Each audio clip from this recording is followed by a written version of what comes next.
अजीब सी हालत थी मेरी। स्थान तो छोड़ दिया था, लेकिन मन नहाती हुई गोपियों में ही था। ना किसी व्यक्ति को प्रेम होना चाहिए, क्योंकि प्रेम आसक्ति के कारण होता है। ना ही किसी को घृणा होनी चाहिए, क्योंकि घृणा द्वेष के कारण होती है। इस देश के मूर्ख लोगों ने बुद्ध जैसे महामानव को छोड़कर इस साधारण व्यक्ति को ईश्वर बनाने का कार्य किया। देखा, स्तब्ध रह गया। मेरे शरीर का रोम रोम मचल उठा। एक साथ कई तरुण गोपियां नहा रही। जय भीम, नमो बुद्ध। साथियों, मैं आज आपको ऐसी एक कहानी सुनाऊंगा जिसको सुनकर आपके होश उड़ जाएंगे।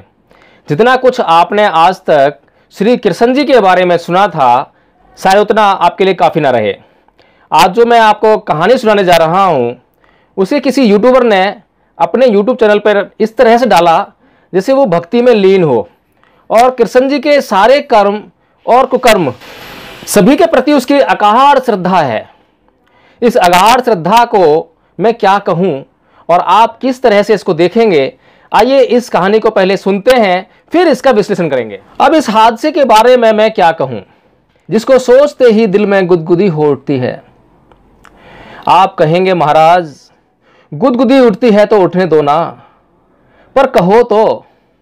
हाँ, उन्हीं दिनों की बात है। मन ऐसे ही किसी शांत मनोदशा में एकांत चाह रहा था।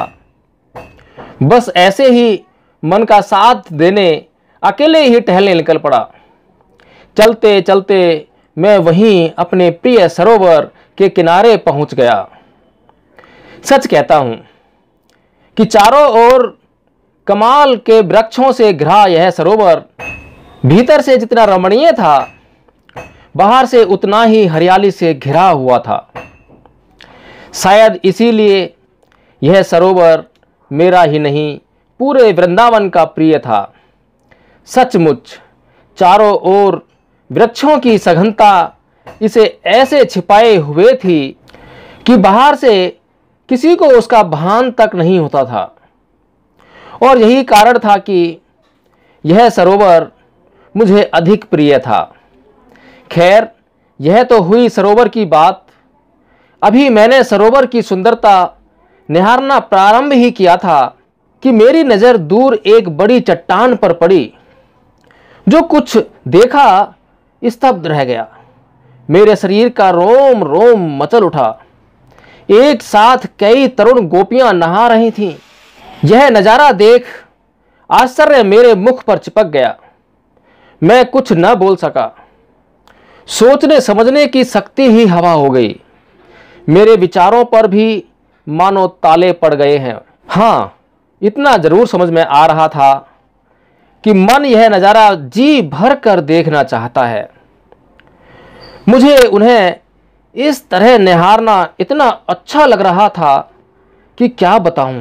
जब मज़ा आ रहा था तो मन का साथ देना ही था। बस मैं चुपचाप एक पेड़ की आड़ में छिपकर ये नज़ारा देखने लगा। अक्सर मेरी बंसी सुनकर लोग खुद को भूल जाते थे, लेकिन ये ऐसे क्षण थे कि मैं अपने हाथ में होते हुए भी अपनी बंसी को भूल गया था। बंसी क्या, मैं तो अपना अस्तित्व ही भूल गया था। केवल नहाती हुई गोपियों को देखने में तल्लीन था। तभी मेरा हाथ अचानक हिला। यह हाथ वाली बंसी हिली। ये तो पता नहीं, लेकिन सब गोपियां सरोवर में डुबकी लगा बैठीं। मुझे जीवन में पहली बार अपनी बंसी पर गुस्सा आया। लो, खेल खत्म, गोपियां पानी में हजम। ये वही बंसी थी जिसने गोपियों को मेरा दीवाना बना रखा था। और आज इसकी गुस्ताखी देखो कि इसने नहाती हुई गोपियों को पानी में ओझल कर दिया। मैं कुछ क्षण यूं ही खड़ा बंसी को कोसता रहा। तभी पानी में से एक गर्दन ऊपर आई। उसने चारों ओर देखा। अरे, यहाँ तो कोई नहीं है। लगता है कोई जानवर रहा होगा। उनमें से एक बोली, और इसके साथ ही सारी गर्दनें खिलखिलाती हुई फिर से पानी से बाहर निकल आईं। दो एक बाहों में बाहें डालकर शिला पर बैठ गईं। मैं खुश हुआ। एक बार फिर तमाशा जो देखने को मिल रहा था। मेरी आंखें धीरे धीरे उनके बदन पर अवश्य रेंगती रहीं, लेकिन साथ ही साथ उस गोपी की आवाज़ भी मेरे कानों में गूंजती रही। जानवर होगा। मेरा स्वभाव हमेशा से चिंतन का रहा है। मुझे लगा वो ठीक ही तो कह रही थी। ऐसे गोपियों को नहाते हुए देखना हरकत तो जानवर वाली ही है। मैं मारे झेप के चुपचाप वहां से खिसक गया और देखो मेरी झेप ने अच्छे खासे चल रहे तमाशे से मुझे दूर कर दिया। अजीब सी हालत थी मेरी। स्थान तो छोड़ दिया था, लेकिन मन नहाती हुई गोपियों में ही था। मैं कुछ दूर जाकर चुपचाप एक पेड़ के नीचे बैठ गया। क्या करता, हालत ऐसी हो गई थी कि कुछ सोचने समझने में ही अक्षम हो गया था। शायद दीवाना ही हो गया था। कुछ सम्मत ही नहीं बैठ रहा था। निश्चित ही ऐसी मनोदशा ज्यादा देर टिकना हितकर नहीं, पर ऐसे में दूसरा कौन था जो मुझे इस जंजाल से मुक्ति दिला सकता था। इस हालत में बंसी के अलावा कौन मेरा सहारा हो सकता है। सो चुपचाप बंसी की शरण चला गया, लेकिन सब बेकार। बंसी बजाने में आज न वो तल्लीनता आ रही थी और न मस्ती। बस मन में अब भी वही घूम रहा था।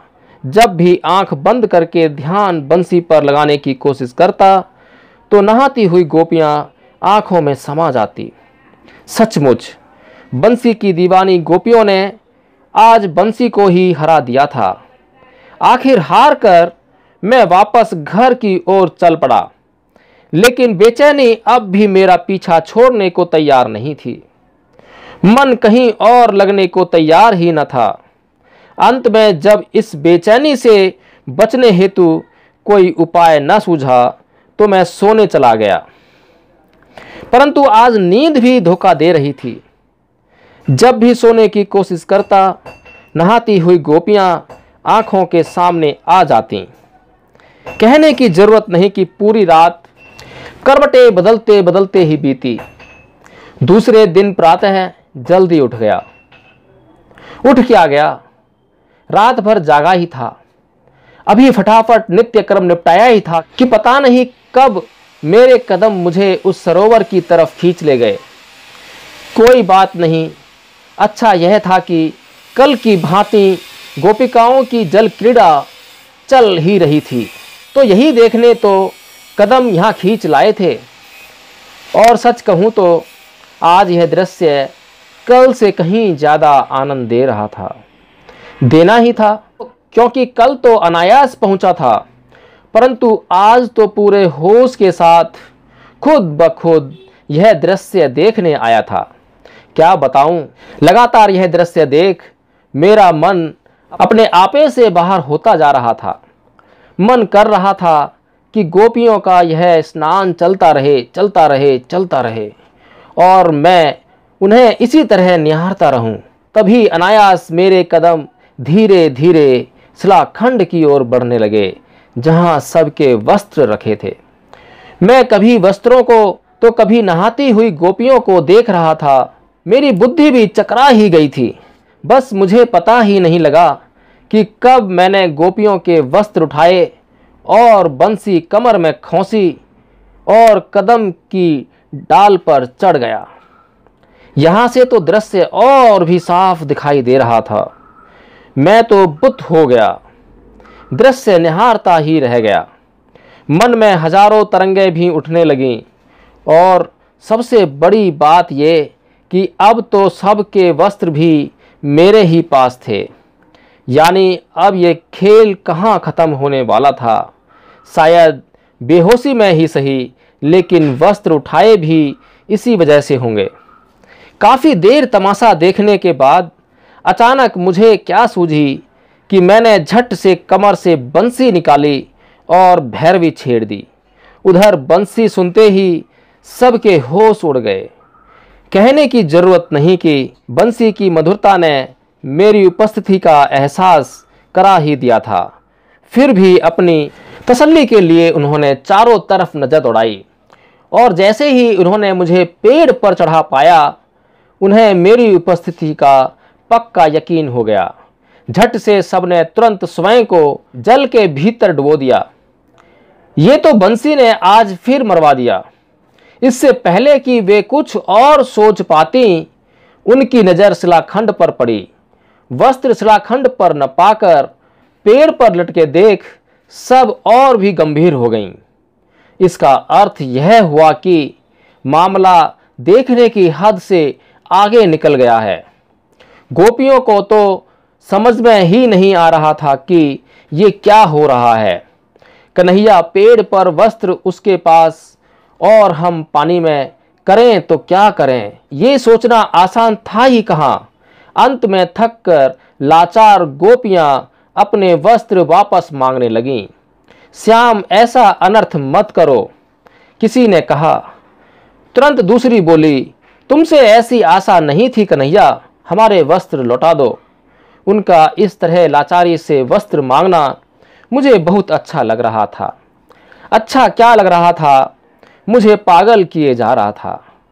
नज़ारा तो ऐसा जमा था कि कोई कोई तो लज्जावश जल में ही बैठी रही और अन्य बार बार आग्रह करती रहीं, और मैं इधर उनकी लाचारी और व्यवस्था का आनंद भोगता रहा, पर टस से मस नहीं हुआ।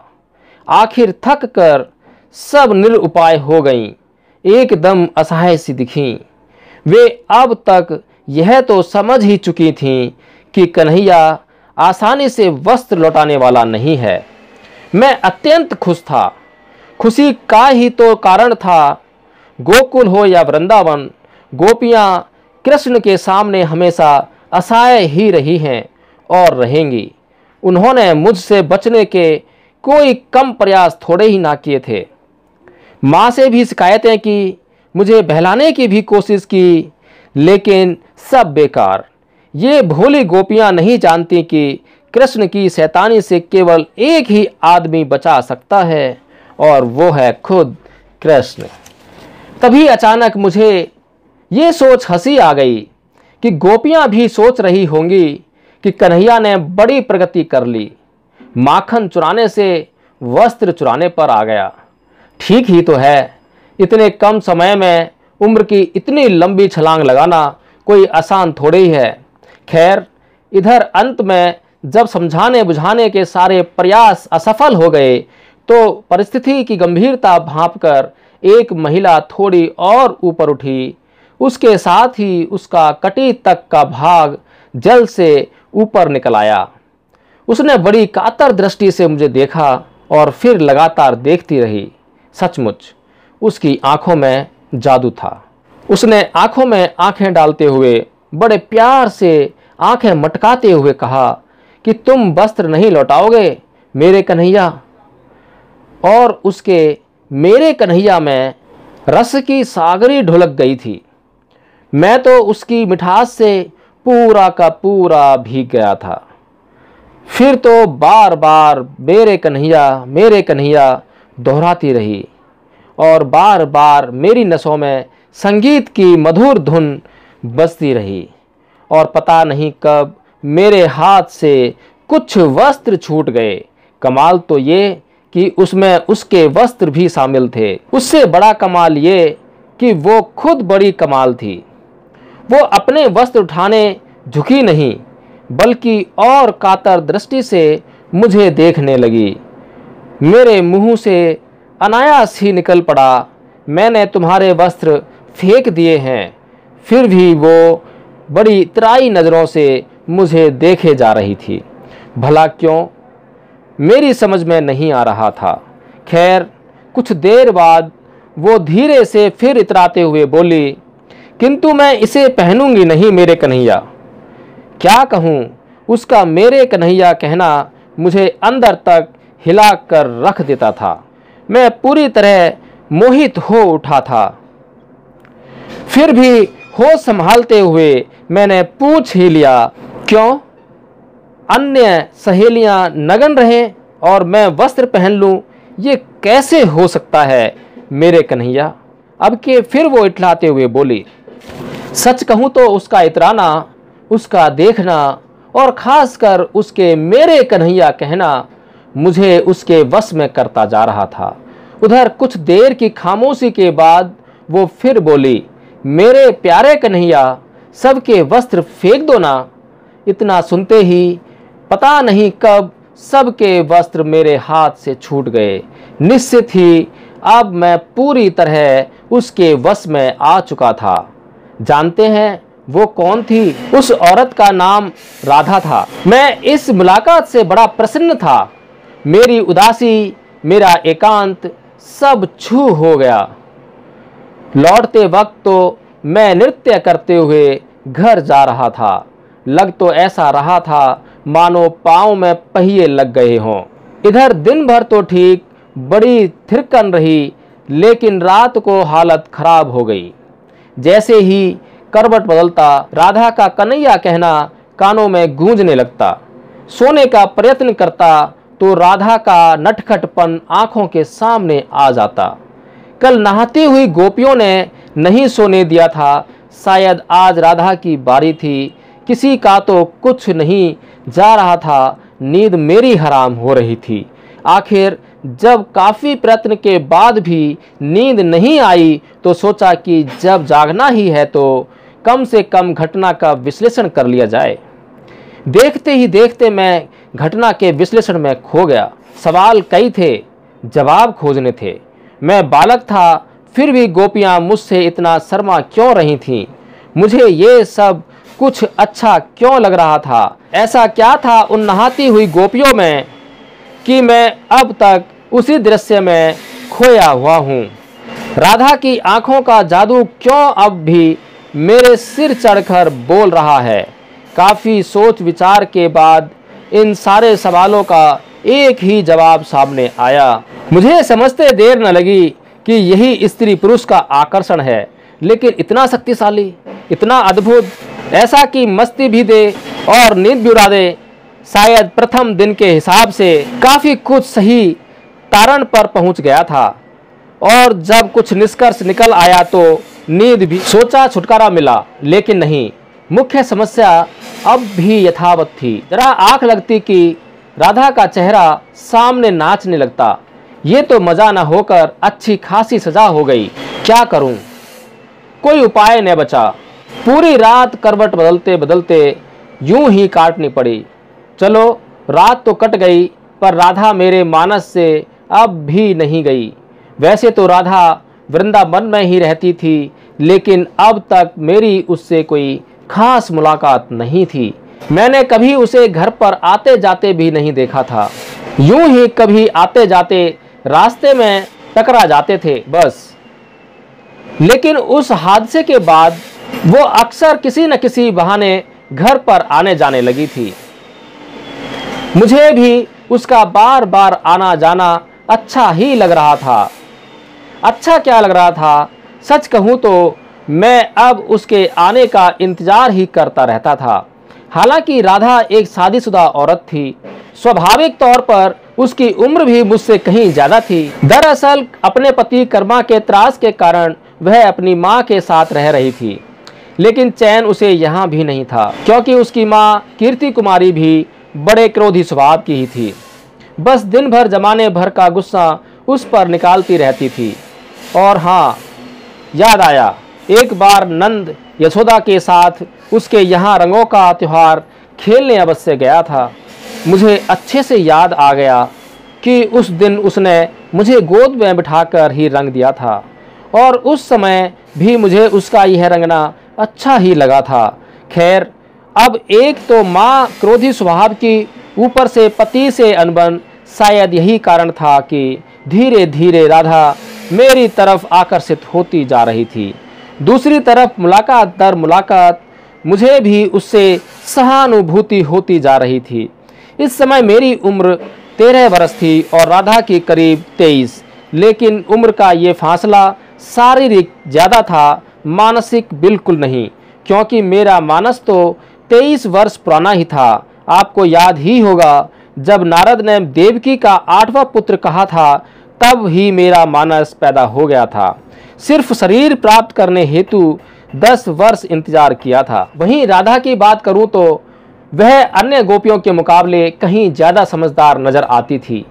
शायद उसकी इस समझदारी में उसके अनुभव का बहुत बड़ा हाथ था। जोड़ी अच्छी थी। मैं मनमोहक था, वह अनुभवी थी। मैं एकांत से परेशान था, वह पति से परेशान थी। अतः आज नहीं तो कल हमारी निकटता तो बढ़नी ही थी, लेकिन इस निकटता ने कब प्रेम का स्वरूप धारण कर लिया पता ही नहीं चला। शायद ये प्रथम दृष्टि का आकर्षण था जिसने बगैर समय व्यतीत किए प्रेम का स्वरूप धारण कर लिया था। दरअसल घटनाक्रम इतनी तेजी से घटे थे कि हम दोनों कदम दर कदम निकट नहीं आए थे, बल्कि सीधे ही धड़ाम से सिर के बल एक दूसरे के प्रेम में पड़ गए थे। इसके बाद जो यूट्यूबर है उसने कहा कि पूरी कहानी सुनने के लिए आप मेरे यूट्यूब चैनल पर सब्सक्राइब करें या ऐप डाउनलोड करें। तो साथियों, यह समझने वाली बात है कि जिसको यह देश परमात्मा मानता है, ईश्वर मानता है, ऐसे ईश्वर को क्या कहेंगे आप? क्या यह व्यक्ति किसी ईश्वर के कहलाने लायक है? क्या यह कोई साधारण व्यक्ति से कुछ ऊपर है? क्या इसका जो मानस है वह किसी साधारण व्यक्ति से हटकर है? जिस प्रकार कोई भी साधारण व्यक्ति किसी भी सुंदर युवती को देखे और वह मचल जाए, यह तो साधारणपन ही हुआ ना। असाधारणपन तो वह हुआ कि चाहे युवतियां नंगी उसके सामने खड़ी हों, लेकिन उसके मानस पर उन युवतियों के नंगेपन का कोई प्रभाव ना पड़े। इस देश के मूर्ख लोगों ने बुद्ध जैसे महामानव को छोड़कर इस साधारण व्यक्ति को ईश्वर बनाने का कार्य किया। साथियों, जैसा कि यह व्यक्ति अपने मुख से स्वयं कह रहा है कि मेरा मानस तो 10 वर्ष पूर्व ही पैदा हो गया था, सिर्फ शरीर का इंतजार कर रहा था। जब मानस आपका 10 वर्ष पूर्व पैदा हो गया है तो इसका मतलब यह है कि जब आप गोपियों को निहार रहे हैं तो आप 23 वर्ष के समझदार अनुभवशाली युवा हैं। आप इस देश के लोगों को नाना प्रकार से मूर्ख बनाने का कार्य करते हैं। उनको अपनी भक्ति में रमाकर, अपनी श्रद्धा से युक्त करके आप जो मर्जी कहें और वो जो मर्जी समझते रहें। आप जो कहेंगे, जैसा कहेंगे वे वैसा ही समझेंगे। आपने इस देश के लोगों को नाना प्रकार से मूर्ख बनाने का कार्य किया है। साथियों, जिस तरीके से गोपियां वहां नहा रही हैं, हमने देखा है कि जो समझदार लोग होते हैं, ये तो 13 साल का बच्चा बता रहा है, बल्कि 10 साल की उम्र छोड़कर, बल्कि 10 साल की उम्र उसमें ऐड करके 23 साल का मानस बता रहा है। अरे मूर्ख व्यक्ति, आज भी गांव देहात में महिलाएं खुले में शौच करती हैं, लेकिन बच्चे भी ये जान के देखकर कि वहां महिलाएं शौच कर रही हैं, वे वहां से अपनी नजरें फिरा लेती हैं। लेकिन ये भोगी व्यक्ति, विलासी व्यक्ति, इसको लोग ईश्वर बनाने का कार्य करते हैं। साथियों, इस देश के लोगों को गर्त में जाने से कौन रोक सकता है, यदि वो इतना सब कुछ सुनने के बाद, इतना सब कुछ जानने के बाद भी वह कृष्ण लीला में रमने लगते हैं। और तो और कुंवारी कोई लड़की हो, उसके प्रेम में कोई युवक पड़ जाए तब कोई बात ना हो, लेकिन शादीशुदा महिला से प्रेम, ये कैसा प्रेम है? क्या उस शादीशुदा महिला का तलाक हो गया है? आज भी हम ये जानते हैं कि भारत की कोर्ट, उसके सामने जब भी कोई तलाक का मुकदमा आता है तो सर्वप्रथम वह यह प्रयास करती है कि दोनों लोग एक दूसरे को समझने का प्रयास करें और एक दूसरे के साथ रहने का प्रयास करें। दोनों अगर राजी भी तलाक लेने के लिए आते हैं तो कोर्ट उनको 6 महीने का समय देती है कि आप फिर से प्रयास कीजिए, पहला मोशन आपका हो गया है और 6 महीने आपको मिलते हैं कि आप यदि अब भी चाहे तो यह तलाक रुक सकता है। लेकिन ये व्यक्ति इसकी घटियापन की तो क्या शिकायत करें। एक शादीशुदा महिला की तरफ इस निगाह से देखता है और गोपियों को नहाते हुए सरोवर में इस तरह से देख रहा है। इसकी निंदा किन शब्दों में की जाए, वो शब्द नहीं मिल पा रहे हैं।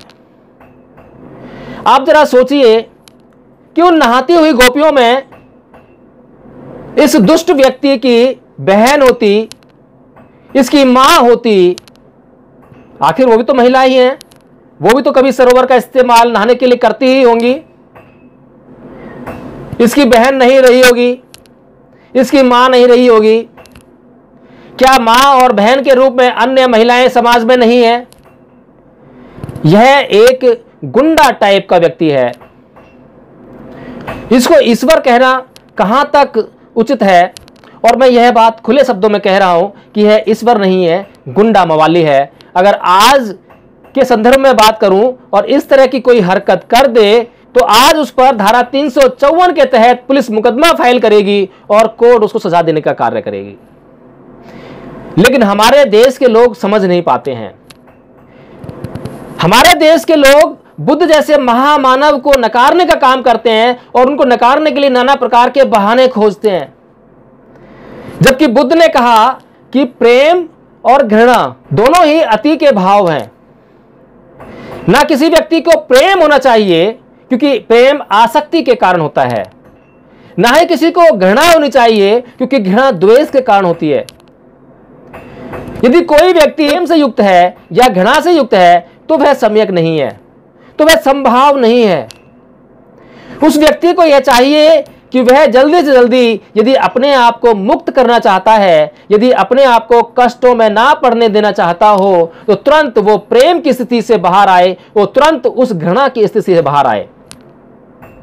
प्रेम की जगह करुणा अपने भीतर लेकर आए, मैत्री अपने भीतर लेकर आए, जो कि संभाव है। करुणा और मैत्री का परिणाम यह होता है कि आप लोगों की भलाई करना चाहते हैं लेकिन उनके प्रति किसी प्रकार की आसक्ति अपने भीतर नहीं पालते हैं। बुद्ध का परिवार का छोड़ना, बीवी को छोड़ना, बच्चों को छोड़ना उनका कोई ऐसा धृष्टापूर्वक कार्य नहीं था, कोई गलत काम नहीं था, बल्कि वह आसक्ति जो हर किसी व्यक्ति के भीतर होती है अपने बीवी बच्चों के प्रति, अपने परिवार के प्रति, उस आसक्ति से उन्होंने छुटकारा पाया था। और इस आसक्ति से हर किसी व्यक्ति को छुटकारा पाना चाहिए क्योंकि हर व्यक्ति जानता है कि कोई भी व्यक्ति जब जन्म लेता है तो स्वतंत्र जन्म लेता है, अकेला जन्म लेता है, उसका साथी कोई नहीं होता। और जब वह मरता है तब भी वह अकेला ही मरता है। और यदि वह पूरे जीवन इस आसक्ति को छोड़कर अपना जीवन यापन करे और करुणा और मैत्री की भावना से इस संसार में विचरण करे तो वह नाना प्रकार के संबंधों से उत्पन्न होने वाले प्रेम से वह बच जाएगा, उनकी आसक्ति से बच जाएगा।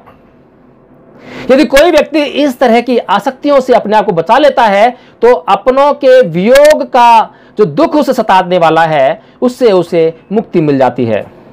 प्रियजन ही दुख का कारण होते हैं। प्रियजन दुख का कारण तब बनते हैं जब प्रियजनों से हमें प्रेम हो जाता है, जब वे हमें प्रिय लगने लगते हैं। और बिना आसक्ति के प्रेम कहां और बिना आसक्ति के प्रियजन कहां। इसीलिए बुद्ध ने आसक्ति से दूर रहने के लिए संदेश दिया। और यह व्यक्ति इस देश के लोगों को नाना प्रकार से आसक्त करने का काम करता है, कभी बंसी के माध्यम से, कभी गोपियों के माध्यम से, कभी स्त्री पुरुष के आकर्षण के माध्यम से, कभी किसी माध्यम से और कभी किसी माध्यम से। यह व्यक्ति ईश्वर नहीं हो सकता। यह व्यक्ति पाप के सिवाय कुछ नहीं कर रहा। यह व्यक्ति पापी है। और मैं यह बात खुले शब्दों में कह रहा हूं, यदि किसी व्यक्ति को इस पर आपत्ति हो तो मेरे खिलाफ पुलिस में जाकर रिपोर्ट लिखा सकता है, मेरे ऊपर FIR कराने का कार्य कर सकता है। मैं किसी की भावनाओं को आहत करने का कार्य नहीं कर रहा हूं, लेकिन किसी भी व्यक्ति की भावनाओं को संभाव करने का प्रयास कर रहा हूं। दुनिया की कोई भी कोर्ट ऐसे व्यक्ति को और ऐसे व्यक्ति के ऐसे आचरण को उचित या सम्यक नहीं ठहरा सकती है, लीगल नहीं ठहरा सकती है, illegal he ठहराएगी।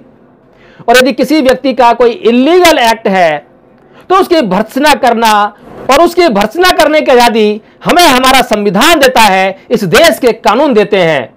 Law of defamation इस देश में है, वह लागू है और वह यह कहता है कि यदि आप किसी की निंदा करते हैं तो आपके खिलाफ डिफेमेशन का, मानहानि का मुकदमा दर्ज किया जाएगा। लेकिन इसके साथ में वह कानून यह भी कहता है कि यदि आप किसी की निंदा करते हैं और आपकी निंदा में सच्चाई है, सत्यता है, तो आपके खिलाफ कोई मुकदमा दर्ज नहीं हो सकता। आप किसी भी प्रकार से मानहानि के दोषी नहीं हो सकते। तो मैं इसी प्रकार से इस दुष्ट व्यक्ति की निंदा कर रहा हूं, खुले शब्दों में निंदा कर रहा हूं, और यदि कोई व्यक्ति चाहे तो मुझे कोर्ट में ले जाकर दंडित कराने का कार्य कर सकता है। जय भीम, नमो बुद्धाय।